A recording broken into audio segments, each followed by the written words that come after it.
Bob Katter Sr. is one of the most extraordinary political figures in Australia's political history. Exotically named Robert Bellarmine Carl Katter. Cop that. Born in Cloncurry.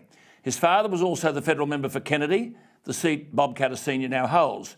The paternal grandfather was a Lebanese migrant who owned clothing stores in North Queensland. In fact, growing up in Cloncurry, Bob Katter's family owned a clothing shop and managed a local cinema. He was one of only 6 at his school who finished year 12. Bob attended the University of Queensland and studied law, but dropped out without graduating, even though he was vice president of the University Law Society.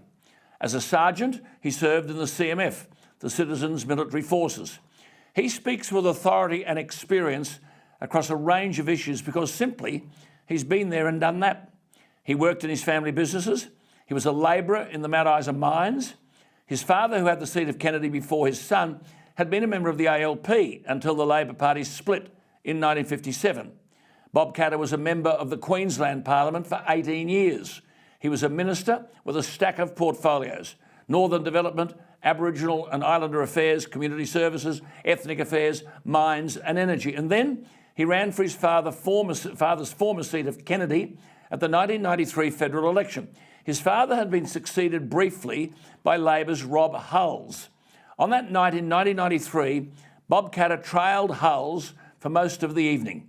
But on the 8th count, a Liberal candidate's preferences flowed overwhelmingly to Bob Katter, which allowed him to defeat Hulls by 4,000 votes. Subsequently, he's been elected and re-elected almost always with large swings to him. In 2001, he found himself out of sympathy with federal Liberal and National parties on economic and social issues. So in 2001, he resigned from the National Party and retained the seat as an independent with a percentage vote after preferences almost always in the high 60s. In the last election in 2019, Bob Katter's two-party preferred result was 63.33% and another swing to him. In 2011, he formed a new political party, Katter's Australian Party, where he said he would unashamedly represent agriculture. Should Bob Katter be re-elected on Saturday, he'll become the father of the Australian House of Representatives in the next Parliament following the retirement of Kevin Andrews. That is, he will have been in Parliament longer than anybody else. He's got many things to say which are worth hearing, and that's why I've asked him to join me. Bob Katter, thank you for your time. Can I just raise this point about your resignation from the coalition? Because you said, you're on the record as saying, you watched as every one of your rural industries bled to death under deregulation. Alan, you're the only commentator in Australia that felt for us, and deeply, deeply appreciative. No one cared about us. I watched every industry wrecked. Let me be very specific. Our cattle numbers are down 20% from that period.